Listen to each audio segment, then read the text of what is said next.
تھوڑی سی تنخواہ ہوتی ہے اور 6-6 7-7 بچے ہوتے ہیں اور انہوں نے قرضہ کسی کا نہیں دینا ہوتا. کیوں؟ کہ کبھی ڈاکٹر کے پاس جانے کی ضرورت ہی نہیں. اور کئی لوگ ایسے ہیں کہ ماشاءاللہ ہیں بھی کروڑوں پتی اور اگر پوچھیں تو قرضے بھی کروڑوں کے ہیں. تو برکت ایک الگ چیز ہے.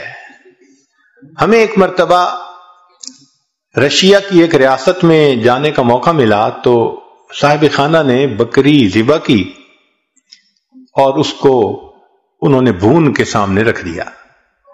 بھونی ہوئی بکری جو ہوتی ہے آپ کو پتہ ہی ہے چربی بھی ساتھ ہو تو عجیب ہوتی ہے. خیر جب کھانے کا وقت آیا تو ہم نے دیکھا کہ جن برتنوں میں انہوں نے وہ رکھا ہوا تھا نا گوشت، وہ نیچے چربی پگھلی ہوئی تھی اور چربی ساتھ بھی لگی ہوئی تھی. تو ہم تو جی اس میں سے کھانے لگے، بڑا دیکھ کے یہاں چربی نہیں، بڑا بچ کے سنبھل کے تھوڑا سا لیا کہ بھائی زیادہ کولیسٹرول نہ ہمارا اندر چلا جائے.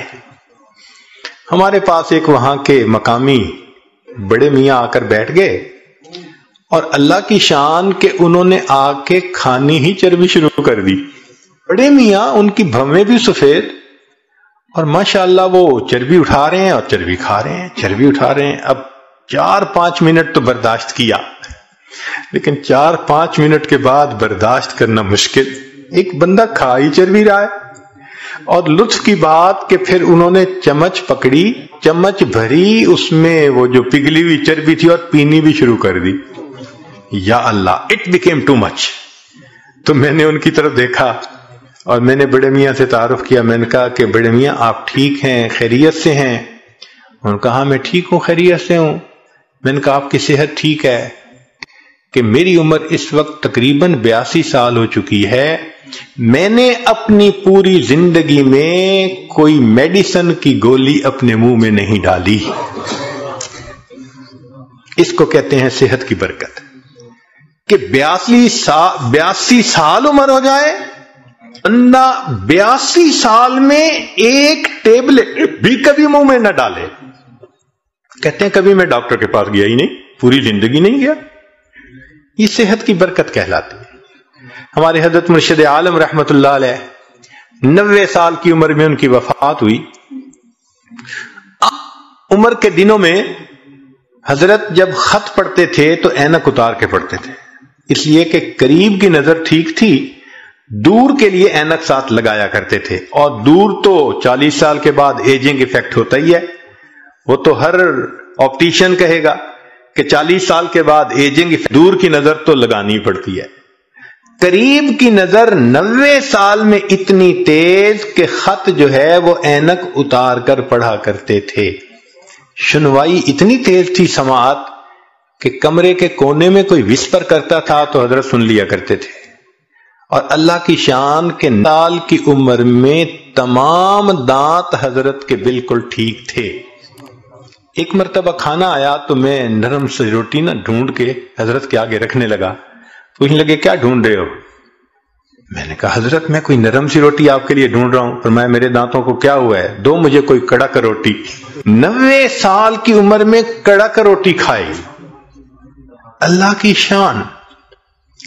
اور ایسی قوت اللہ نے دی تھی کہ ایک مرتبہ اس عاجز کے کندھے پہ سر دوسرا ہاتھ رکھا تو ماشاءاللہ لمبا قد تھا اور صحت تھی اور جسم تھا.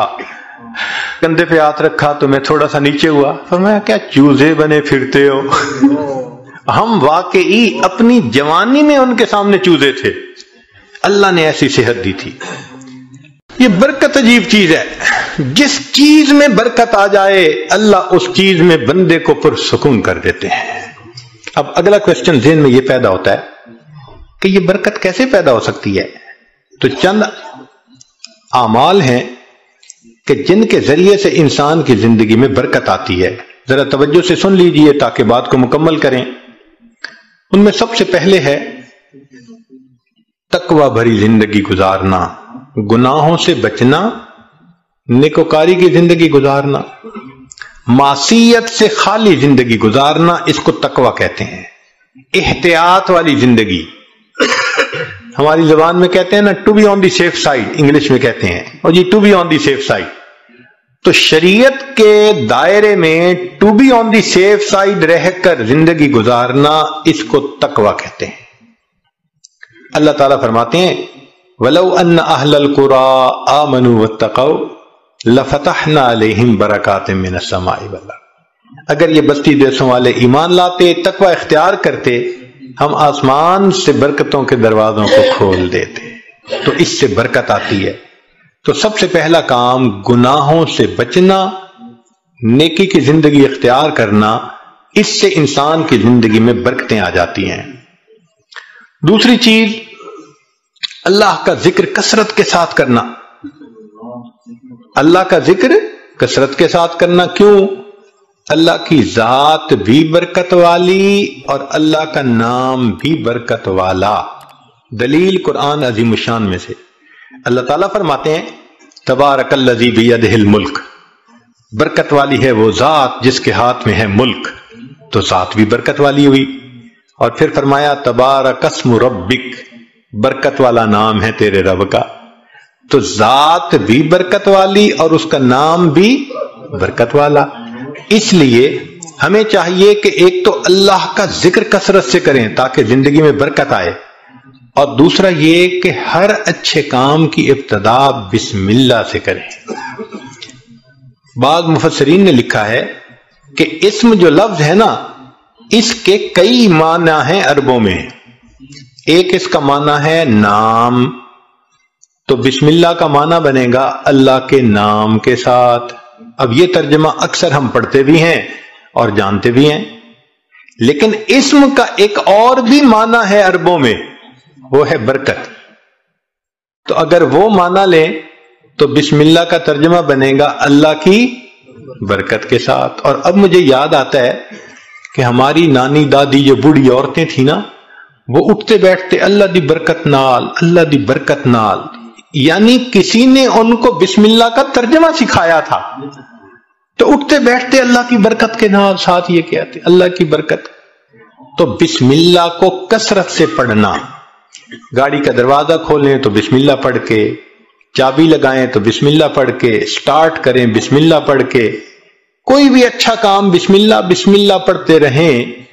جس کام پر بسم اللہ پڑھیں گے اللہ اس کام میں برکتیں داخل کر دیں گے۔ ایک حدیث پاک میں ہے کہ میرا نام برکت والا ہے، اور جس کام میں میرے نام کو پڑھا جائے گا میں اس کام میں برکتوں کو شامل فرما دوں گا۔